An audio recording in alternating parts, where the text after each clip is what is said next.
Hi mga mami, share ko lang sa inyo yung ginagamit ko na wearable pump. And take note guys, I still promote and I highly promote trumpet pump over wearable pumps. But guys, there are really cases na mas kailangan natin ng wearable pump.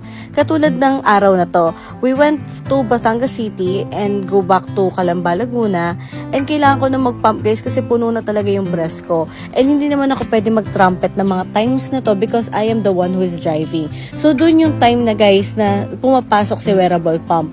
Yung mga kailangan ko na talagang kumilos na hindi ko pwedeng iwan. Syempre, mahirap yon yung manibela, di ba?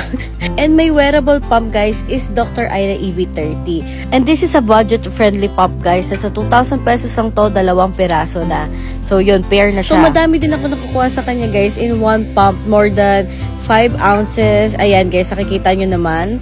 So, yun nga, guys, ito si Dr. Ayla EB30. So, again, ginagamit ko lang siya, guys, case-to-case basis. Pero, madalas talaga is naka-trumpet pump ako. So, if you're looking for a wearable lang, so ito yung marirecommend ko, si EB30 of Dr. Ayla. Subok ko na kasi siya.